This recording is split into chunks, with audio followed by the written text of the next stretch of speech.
अरे मुर्शिद साईं आ चुके हैं निकाह पढ़वाने के लिए। तुम तो बीच में से हटो। ठहरो ठहरो।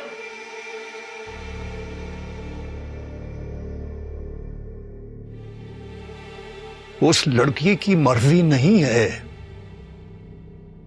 इसलिए वो दरवाजा नहीं खोल रही और तुम सब मिलकर उसे मजबूर कर रहे हो। मैं जबरदस्ती का ये निकाह नहीं पढ़ाऊंगा। मुर्शिद साईं, ये दरवाजा खुलवा के मैं ये पता करना चाहती हूँ कि वो बच्ची आखिर निकाह से इनकार क्यों कर रही है। बारात दरवाजे पे बुलवा के फिर ऐसा क्यों कर रही है? बारात तो एक रस्म होती है बीबी,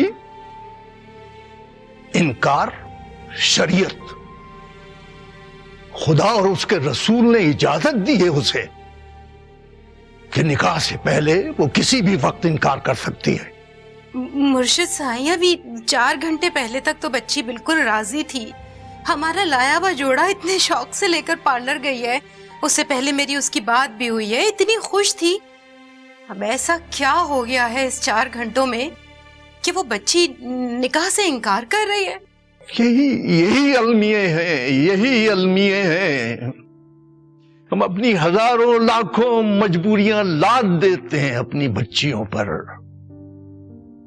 लाखों के कीमती जेवरात, महंगे महंगे कपड़े, अनभाव अक़साम के खाने। कहां बचती है बेटियों में इनकार की सकत। नबी उसकी सुन्नत को भूलकर हम अपने आबाओ अजदाद की अख्तार, रवायात, रस्म और रिवाज में खो जाते हैं, भूल जाते हैं सब कुछ। अरे किसी को फुर्सत होती है? कोई देखता है बेटी की तरफ, बच्ची की तरफ, उसके चेहरे को कोई पढ़ता है? अल्लाह की रज़ा को नबूद व नुमाइश में लपेट कर एक तरफ रख देते हैं। कोई नहीं देखता बच्ची के चेहरे के तासुरात। क्या चाहती है?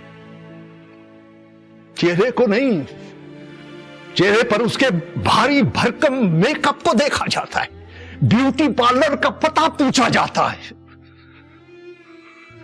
न मां, न बाप, न अहबाब, न सहेलियां, कोई नहीं पूछता कि वो खुश है, राजी है।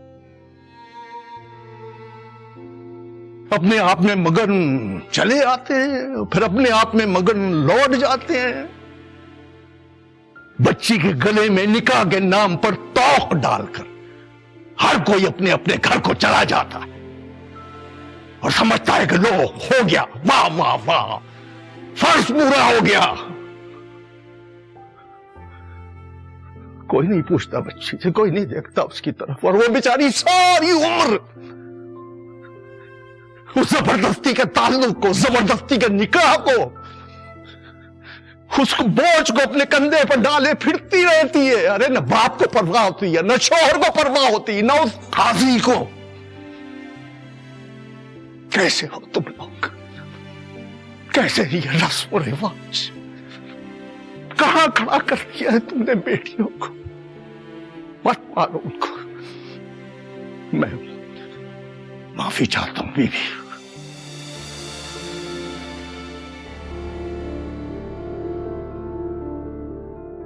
मैं इस निकाह का हिस्सा नहीं बन सकता।